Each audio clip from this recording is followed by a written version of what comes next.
ನಮಸ್ಕಾರ ಸ್ನೇಹಿತರೆ, ಇಂದು ಈ ವಿಡಿಯೋದಲ್ಲಿ ಪಂಚಾಯತ್ ಡೆವಲಪ್ಮೆಂಟ್ ಆಫೀಸರ್ ಪ್ರಶ್ನೆ ಪತ್ರಿಕೆಯನ್ನು ಚರ್ಚಿಸೋಣ. ಪ್ರಶ್ನೆ ಸಂಖ್ಯೆ 26. ಈ ಕೆಳಕಂಡ ಪೈಕಿ ಸಂವಿಧಾನದ ಹಸ್ತಪ್ರತಿಯ ಸಿದ್ಧತೆಗಾಗಿ ರಚಿಸಲಾದ ವಿಶೇಷ ಸಮಿತಿಯ ಮುಖ್ಯಸ್ಥರು ಯಾರಾಗಿದ್ರು ಅಂತ ಪ್ರಶ್ನೆಗಳನ್ನು ಕೇಳಿದರೆ ಸ್ನೇಹಿತರೆ, ಇದಕ್ಕೆ ಸರಿಯಾದ ಉತ್ತರ ಡಾಕ್ಟರ್ BR ಅಂಬೇಡ್ಕರ್ ಅವರು ಇದಕ್ಕೆ ಸರಿಯಾದ ಉತ್ತರ ಆಗುತ್ತೆ. ಪ್ರಶ್ನೆ ಸಂಖ್ಯೆ 27 ಚರ್ಚಿಸೋದಾದರೆ, ಕೆಳಕಂಡ ಗವರ್ನರ್ ಜನರಲ್ ಪೈಕಿ ಯಾರು ಭಾರತದ ಪತ್ರಿಕೋದ್ಯಮದ ಮೇಲೆ ಹೇರಲಾಗಿದ್ದ ನಿರ್ಬಂಧವನ್ನು ತೆಗೆದುಹಾಕಿದರು ಅಂತಂದು ಕೇಳಿದರೆ, ಇದಕ್ಕೆ ಸರಿಯಾದ ಉತ್ತರ ಸರ್ ಚಾರ್ಲ್ಸ್ ಮೆಟಕಾಫ್ ಅವರು ಇದಕ್ಕೆ ಸರಿಯಾದ ಉತ್ತರ ಆಗ್ತಾರೆ ನೋಡಿ ಸ್ನೇಹಿತರೆ. ಪ್ರಶ್ನೆ ಸಂಖ್ಯೆ 28 ನೋಡೋದಾದರೆ, ಮೂರನೇ ಕರ್ನಾಟಕ ಯುದ್ಧವು ಮುಕ್ತಾಯವಾದ ತರುವಾಯ ಈ ಕೆಳಕಂಡ ಯಾವ ಒಪ್ಪಂದಕ್ಕೆ ಬರಲಾಯಿತು ಅಂತ ಕೇಳಿದರೆ ನೋಡಿ ಸ್ನೇಹಿತರೆ, ಇದಕ್ಕೆ ಸರಿಯಾದ ಉತ್ತರ ಪ್ಯಾರಿಸ್ ಒಪ್ಪಂದ ನೋಡಿ ಸ್ನೇಹಿತರೆ.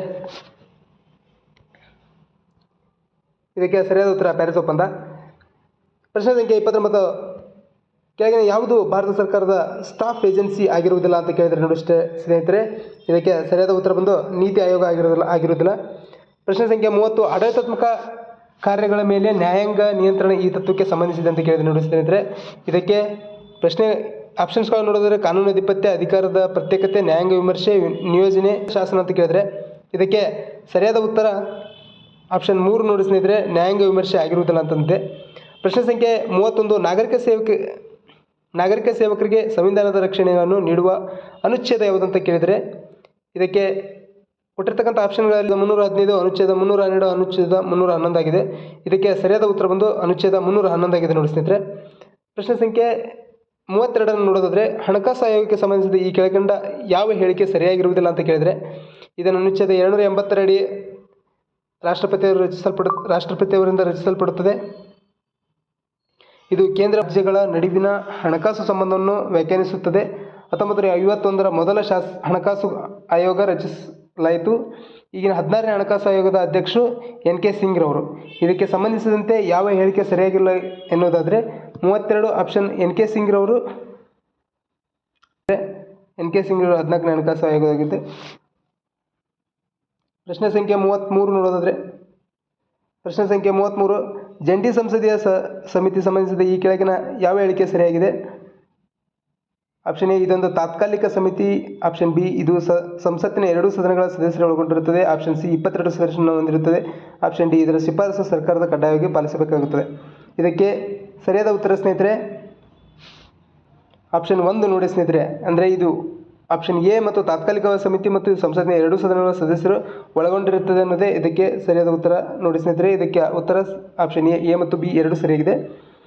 ಪ್ರಶ್ನೆ ಸಂಖ್ಯೆ 34 ನೋಡೋದಾದರೆ, ಅಧ್ಯಾದೇಶವು 1 ಅಂತ ಕೇಳಿದರೆ ನೋಡಿ ಸ್ನೇಹಿತರೆ, ಇದರ ಪ್ರಕಾರ ಆಪ್ಷನ್ಗಳನ್ನು ನೋಡೋದಾದರೆ ರಾಷ್ಟ್ರಪತಿಯವರ ಕಾರ್ಯಾಂಗೀಯ ಅಧಿಕಾರವಾಗಿದೆ, ರಾಷ್ಟ್ರಪತಿಯವರ ಶಾಸನೀಯ ಅಧಿಕಾರವಾಗಿದೆ, ಸಂಸತ್ತಿನ ಅಧಿವೇಶನ ಇಲ್ಲದಿರುವ ಸಮಯದಲ್ಲಿ ಹೊರಡಿಸಲಾಗುತ್ತದೆ, ಸಂವಿಧಾನ ಅನುಚ್ಛೇದ 123 ಅಧ್ಯಾದೇಶ ಹೊರಡಿಸುವುದಕ್ಕೆ ಅವಕಾಶ ಕಲ್ಪಿಸಿದೆ. ಇದಕ್ಕೆ ಇಲ್ಲಿ ಕೊಟ್ಟಿರ್ತಕ್ಕಂಥ ಎಲ್ಲ ಆಪ್ಷನ್ಗಳು ಸರಿಯಾಗಿದ್ದು, ಇಲ್ಲಿ ಕೊಟ್ಟಿರ್ತಕ್ಕಂಥ ಆಪ್ಷನ್ಗಳಲ್ಲಿ BCD ಮಾತ್ರ ಸರಿಯಾಗಿರೋದ್ರಿಂದ ಅಧ್ಯಾದೇಶವು 1 ಅಂತಂದರೆ ಇದಕ್ಕೆ ಸರಿಯಾದ ಉತ್ತರ ABCD 4 ಇರುವಂಥ ಆಪ್ಷನ್ ಸರಿಯಾಗಿದೆ ನೋಡಿ ಸ್ನೇಹಿತರೆ. ತದನಂತರ 35ನೇ ಪ್ರಶ್ನೆ ನೋಡೋದಾದರೆ, ಭಾರತದ ಒಂಬಡ್ಸ್ಮನ್ ಸಂಬಂಧಿಸಿದ ಈ ಕೆಳಗಿನ ಯಾವುದು ಸರಿಯಾಗಿರುವುದಿಲ್ಲ? ಲೋಕಪಾಲ್ ಮತ್ತು ಲೋಕಾಯುಕ್ತ ಪದವನ್ನು ಮೊದಲು ಬಳಸಿದವರು LM ಸಿಂಘ್ವಿ. ಸಂವಿಧಾನ ಸ್ಥಾನಮಾನ ಹೊಂದಿದೆ, ಶಾಸನಬದ್ಧ ಸಂಸ್ಥೆಗಳಾಗಿವೆ. ನಾಗರಿಕ ಸೇವಕರ ಮೇಲೆ ಭ್ರಷ್ಟಾಚಾರ ಆರೋಪ ವಿಚಾರಣೆ ನಡೆಸುತ್ತದೆ. 35ನೇ ಈ ಪ್ರಶ್ನೆಗೆ ಸರಿಯಾದ ಉತ್ತರ 2 ನೋಡಿ ಸ್ನೇಹಿತರೆ, ಸಂವಿಧಾನಬದ್ಧ ಸ್ಥಾನಮಾನ ಅಂತಂದಿದೆ. ಇದು ತಪ್ಪಾಗಿದೆ ನೋಡಿ ಸ್ನೇಹಿತರೆ. ಪ್ರಶ್ನೆ ಸಂಖ್ಯೆ 36 ನೋಡೋದಾದರೆ, ಈ ಕೆಳಗಿನ ಯಾವುದು ಕರ್ನಾಟಕದಲ್ಲಿ ಈ ಆಡಳಿತ ಉಪಕ್ರಮವಾಗಿರುವುದಿಲ್ಲ ಅಂತ ಕೇಳಿದರೆ ಸ್ನೇಹಿತರೆ, ಮಾಹಿತಿ ಖನಿಜ, ಈ ಕನ್ನಡ, ಕುಟುಂಬ.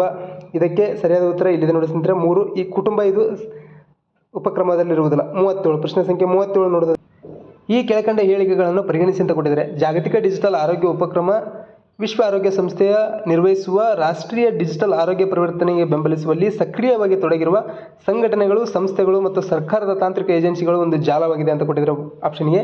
ಆಪ್ಷನ್ ಬಿ, ಭಾರತವು ಇನ್ನೂ ಜಾಗತಿಕ ಡಿಜಿಟಲ್ ಆರೋಗ್ಯದ ಉಪಕ್ರಮದ ಸದಸ್ಯ ರಾಷ್ಟ್ರವಾಗಿಲ್ಲ ಅಂತ ಕೊಟ್ಟಿದ್ದಾರೆ.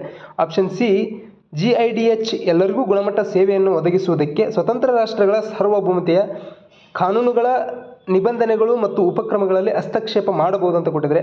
ಸ್ನೇಹಿತರೆ, ಇದೆಲ್ಲ ಈ ಕೊಟ್ಟಿರ್ತಕ್ಕಂಥ ಆಪ್ಷನ್ಗಳನ್ನು ನೋಡಿದಾಗ ಇದಕ್ಕೆ ಸರಿಯಾದ ಉತ್ತರ 2 A ಮತ್ತು C ಮಾತ್ರ ಸರಿಯಾಗಿದೆ ನೋಡಿ ಸ್ನೇಹಿತರೆ. ಇದಕ್ಕೆ ಎ ಮತ್ತು ಸಿ ಎರಡು ಮಾತ್ರ ಸರಿಯಾಗಿದ್ದಾವೆ ಸ್ನೇಹಿತರೆ. ನೆಕ್ಸ್ಟ್ ಪ್ರಶ್ನೆ ನೋಡೋದಾದರೆ ಸ್ನೇಹಿತರೆ, ಪ್ರಶ್ನೆ ಸಂಖ್ಯೆ 38, ಪೊಲೀಸರು ವಾಹನಗಳ ವೇಗ ಮಿತಿಯನ್ನು ಅಳೆಯಲು ಉಪಯೋಗಿಸುವ ರೆಡಾರ್ ಈ ಕೆಳಗಿನ ಯಾವ ತತ್ವದ ಆಧಾರದ ಮೇಲೆ ಕಾರ್ಯನಿರ್ವಹಿಸುತ್ತದೆ ಅಂತಂದು ಕೊಟ್ಟಿದ್ದಾರೆ ಸ್ನೇಹಿತರೆ.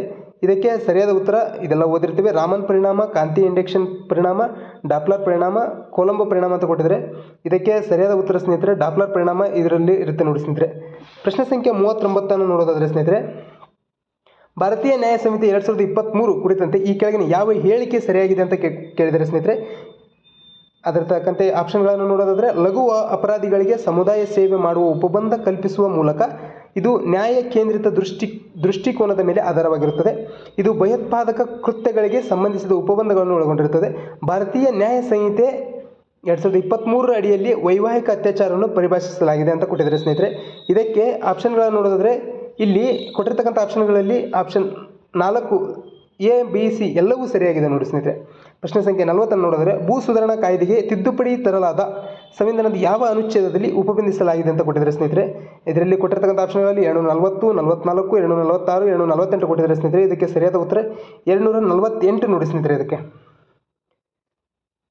ನೆಕ್ಸ್ಟ್ ಪ್ರಶ್ನೆ ನೋಡೋದಾದರೆ 41 ಸ್ನೇಹಿತರೆ. 42ನೇ ಪ್ರಶ್ನೆಗೆ ಈ ಕೆಳಕಂಡಂತೆ, ಈ ಕೆಳಕಂಡ ಯಾವ ಆಯ್ಕೆಯು MK ರಂಜಿತ್ ಸಿನ್ಹಾ ಮತ್ತು ಇತರರ ವಿರುದ್ಧ ಯೂನಿಯನ್ ಆಫ್ ಇಂಡಿಯಾ ಮತ್ತು ಇತರರ ಮೊಕದ್ದಮೆಯಲ್ಲಿನ ಸರ್ವೋಚ್ಚ ನ್ಯಾಯಾಲಯ ಇತ್ತೀಚಿನ ತೀರ್ಪನ್ನು ಸರಿಯಾಗಿ ವಿವರಿಸುತ್ತದೆ ಅಂತಂದು ಕೇಳಿದರೆ ಸ್ನೇಹಿತರೆ. ಇದಕ್ಕೆ ಸಂಬಂಧಿಸಿದ ಆಪ್ಷನ್ಗಳು ಇಂತಿವೆ. ಪ್ರಕರಣ 377 ನಿರಪರಾಧೀಕರಣ, ಜನರು ಹವಾಮಾನ ಬದಲಾವಣೆಯ ಪ್ರತಿಕೂಲ ಪರಿಣಾಮಗಳಿಂದ ಮುಕ್ತರಾಗಿರುವ ಮೂಲಭೂತ ಹಕ್ಕನ್ನು ಹೊಂದಿರುತ್ತಾರೆ.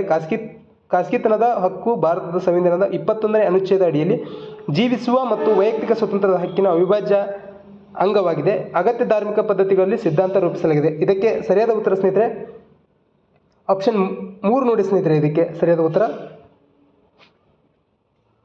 ಪ್ರಶ್ನೆ ಸಂಖ್ಯೆ 44ಕ್ಕೆ ಹೋಗೋದಾದರೆ, ಪ್ರಶ್ನೆ ಸಂಖ್ಯೆ 43, ಕರ್ನಾಟಕದಲ್ಲಿ ವಾಸಿಸುತ್ತಿರುವ ಬುಡಕಟ್ಟು ಸಮೂಹದ ಗುರುತಿಸಿ ಅಂತಂದು ಕೇಳಿದರೆ ಸ್ನೇಹಿತರೆ, ಬೈಗ, ಇರುಳಿಗ, ಸೊಲ್ಲಿಗ, ಸಿದ್ದಿ ಅಂತ ಆಪ್ಷನ್ಗಳಿವೆ. ಇದಕ್ಕೆ ಸರಿಯಾದ ಉತ್ತರ ಸ್ನೇಹಿತರೆ ಆಪ್ಷನ್ 2 ಸ್ನೇಹಿತರೆ, ಬಿ ಸಿ ಡಿ ಕರ್ನಾಟಕದಲ್ಲಿ ವಾಸಿಸುವಂಥ ಬುಡಕಟ್ಟು ಜನಾಂಗಗಳಾಗಿವೆ. ಪ್ರಶ್ನೆ ಸಂಖ್ಯೆ 44 ನೋಡೋದಾದರೆ, ಪೈಂಟ್ ಸ್ಪ್ರೇ ಗನ್ ಕಾರ್ಯನಿರ್ವಹಿಸಿರುವ ತತ್ವ ಯಾವುದು ಅಂತ ಕೇಳಿದರೆ 44. ಇದಕ್ಕೆ ಯಾವ ತತ್ವದ ಆಧಾರದ ಮೇಲೆ ನಡೆಯುತ್ತೆ ಅಂತ ಕೇಳಿದರೆ, ಇದಕ್ಕೆ ಸಂಬಂಧಿಸಿದ ಆಪ್ಷನ್ಗಳು ಬಾಯಲ್ನ ತತ್ವ, ಪ್ಯಾರಡೆ ತತ್ವ, ಬೌರ್ಲಿನ್ ತತ್ವ, ಆರ್ಕಿಮಿಡಿಸ್ ತತ್ವ ಅಂತ ಕೊಟ್ಟಿದ್ದಾರೆ ಸ್ನೇಹಿತರೆ ಆಪ್ಷನ್ಗಳಲ್ಲಿ.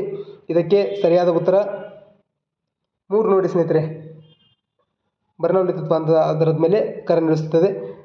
ಕರ್ನಾಟಕ ಸರ್ಕಾರದ ಜಾರಿಗೆ ತಂದ ಯುವ ನಿಧಿಯ ಯೋಜನೆ ನಿರುದ್ಯೋಗಿ ಪದವೀಧರರಿಗೆ ಮಾಸಿಕ 3,000 ಸಹಾಯಧನ ಒದಗಿಸುವುದು, ನಿರುದ್ಯೋಗಿ ಡಿಪ್ಲೊಮಾ ಪದವೀಧರರಿಗೆ ಮಾಸಿಕ 1,500 ಒದಗಿಸುವುದು, ಅಭ್ಯರ್ಥಿಗಳು 2022-23ನೇ ಶೈಕ್ಷಣಿಕ ವರ್ಷದಲ್ಲಿ ಪದವಿ ಪಡೆದಿರಬೇಕು ಅಂತಂದೇಳಿ ಅವರು ಕರ್ನಾಟಕದ ನಿವಾಸಿಗಳಾಗಿರಬೇಕು ಅಂತಂದು 3 ಆಪ್ಷನ್ ಕೊಟ್ಟು ಕೆಳಗಡೆ ಎಲ್ಲವೂ ಸರಿ ಅಂತ ಕೊಟ್ಟಿದ್ದಾರೆ. ಮೇಲಿನ ಎಲ್ಲವೂ ಇದಕ್ಕೆ ಸರಿಯಾದ ಉತ್ತರವಾಗಿದೆ ನೋಡಿ ಸ್ನೇಹಿತರೆ. ಪ್ರಶ್ನೆ ಸಂಖ್ಯೆ 46 ನೋಡೋಣ. ಅಶೋಕ್ ಮೆಹ್ತಾ ಸಮಿತಿ ಶಿಫಾರಸಿನ ಮೇರೆಗೆ ಪಂಚಾಯತ್ ರಾಜ್ ಪುನಶ್ಚೇತನ ಕ್ರಮ ತೆಗೆದುಕೊಂಡ ರಾಜ್ಯಗಳು ಯಾವ್ಯಾವು ಅಂತ ಕೇಳಿದರೆ ನೋಡಿ ಸ್ನೇಹಿತರೆ, ಆಪ್ಷನ್ಸ್ಗಳನ್ನು ನೋಡೋದಾದರೆ, ಎ ಕರ್ನಾಟಕ, ಬಿ ಪಶ್ಚಿಮ ಬಂಗಾಳ, ಸಿ ಆಂಧ್ರ ಪ್ರದೇಶ. ಇದಕ್ಕೆ ಸರಿಯಾದ ಉತ್ತರ ಸ್ನೇಹಿತರೆ ಇಲ್ಲಿ ಕೊಟ್ಟಿರ್ತಕ್ಕಂಥ ಎಲ್ಲ ರಾಜ್ಯಗಳು ಇರುವುದರಿಂದ ಮೇಲಿನ ಎಲ್ಲವೂ ಇದಕ್ಕೆ ಸರಿಯಾದ ಉತ್ತರವಾಗಿದೆ ನೋಡಿ ಸ್ನೇಹಿತರೆ. ಪ್ರಶ್ನೆ ಸಂಖ್ಯೆ 47, ಪಂಚಾಯತ್ ರಾಜ್ ವಿಷಯವು ಭಾರತ ಸಂವಿಧಾನದ ಎಲ್ಲಿದೆ ಅಂತ ಕೇಳಿದರೆ ನೋಡಿ ಸ್ನೇಹಿತರೆ, ಇದು ಸಮವರ್ತಿ ಪಟ್ಟಿ, ಒಕ್ಕೂಟ ಪಟ್ಟಿ, ರಾಜ್ಯ ಪಟ್ಟಿ, ಉಳಿಕೆ ಪಟ್ಟಿ ಅಂತ ಆಪ್ಷನ್ಗಳನ್ನು ಕೊಟ್ಟಿದ್ದಾರೆ. ಇದಕ್ಕೆ ಸರಿಯಾದ ಉತ್ತರ ರಾಜ್ಯ ಪಟ್ಟಿ ನೋಡಿ ಸ್ನೇಹಿತರೆ 47. ನೆಕ್ಸ್ಟ್ ಪ್ರಶ್ನೆ ನೋಡೋದಾದ್ರೆ ಸ್ನೇಹಿತರೆ, ಪ್ರಶ್ನೆ ಸಂಖ್ಯೆ 40 ಯಾವ ಹೇಳಿಕೆ ತಪ್ಪಾಗಿದೆ ಅಂತ ಕೇಳಿದರೆ ನೋಡಿ ಸ್ನೇಹಿತರೆ, ಪ್ರಾಜೆಕ್ಟ್ ನೆಕ್ಸಾಕ್ ವಿಶ್ವ ಬ್ಯಾಂಕ್ ಪರಿಕಲ್ಪನೆಯಾಗಿದ್ದು ಇದು ಬಹು ವಿಧದ ಸ್ಥಳೀಯ ತ್ವರಿತ ಹಣಸಂದಾಯ ವ್ಯವಸ್ಥೆಗಳಿಗೆ ಜಾಗತಿಕವಾಗಿ ಸಂಪರ್ಕ ಕಲ್ಪಿಸುವ ಮೂಲಕ ಅಂತರ್ಗಡಿ ಸಂದಾಯಗಳನ್ನು ಹೆಚ್ಚಿಸುವುದಕ್ಕೆ ಪ್ರಯತ್ನಿಸುತ್ತದೆ. ಆಪ್ಷನ್ ಬಿ, ಭಾರತೀಯ ರಿಸರ್ವ್ ಬ್ಯಾಂಕ್ ಪ್ರಾಜೆಕ್ಟ್ ನೆಕ್ಸನ್ ಸೇರಿಕೊಂಡಿದೆ ಅಂತ ಕೊಟ್ಟಿದ್ದಾರೆ ಸ್ನೇಹಿತರೆ. ಇದಕ್ಕೆ ಎ ಅಥವಾ ಬಿ ಯಾವುದೂ ಅಲ್ಲ ಸ್ನೇಹಿತರೆ ಇದರೊಳಗಡೆ ಆನ್ಸರು. ಇದಕ್ಕೆ ಸರಿಯಾದ ಉತ್ತರ ಆಪ್ಷನ್ 4. 49ನೇ ಕೆಳಕಂಡ ಯಾವ ಹೇಳಿಕೆ ಸರಿಯಾಗಿದೆ ಅಂತ. ಹವಾಮಾನ ನಿರಾಶ್ರಿತ ಪದವು ಎಲ್ಲಿಯೂ ಸ್ಪಷ್ಟವಾಗಿ ಪರಿಭಾಷಿಸಿಲ್ಲ ಅಥವಾ 1951ರ ನಿರಾಶ್ರಿತ ಒಡಂಬಡಿಕೆಯ ಹವಾಮಾನ ನಿರಾಶ್ರಿತರನ್ನು ಒಳಗೊಂಡಿಲ್ಲ. ಜಾಗತಿಕ ವಲಸೆ 2018ರ ಒಪ್ಪಂದದಲ್ಲಿ ವಲಸೆ ಹವಾಮಾನವು ಒಂದು ಮಹತ್ವ ಕಾರಣವೆಂದು ಉಲ್ಲೇಖಿಸಲಾಗಿದೆ. 1951 ನಿರಾಶ್ರಿತ ಒಡಂಬಡಿಕೆಗೆ ಭಾರತ ಪಕ್ಷಕಾರಕವಾಗಿಲ್ಲ. ಈ ಮೇಲ್ಕಂಡ ವ್ಯಾಖ್ಯೆಗಳಾದ ಮೇಲೆ ಸರಿ ಯಾವುದು ಅಂತಂದು ಕೇಳಿದರೆ ಸ್ನೇಹಿತರೆ, ಇದಕ್ಕೆ ಸರಿಯಾದ ಉತ್ತರ ಸ್ನೇಹಿತರೆ ಆಪ್ಷನ್ 2 ನೋಡಿ ಸ್ನೇಹಿತರೆ. ಇದಕ್ಕೆ ಸರಿಯಾದ ಉತ್ತರ ಬಿ ಮಾತ್ರ ಸರಿಯಾಗಿದೆ. ಪ್ರಶ್ನೆ ಸಂಖ್ಯೆ 50 ನೋಡೋದಾದರೆ ಗ್ರಾಮ ಪಂಚಾಯತಿಗೆ ಸಂಬಂಧಿಸಿದಂತೆ ಈ ಕೆಳಕಂಡ ಹೇಳಿಕೆಗಳನ್ನು ಪರಿಶೀಲಿಸಿ ಅಂತ ಪ್ರಶ್ನೆ ಕೊಟ್ಟಿದ್ದಾರೆ.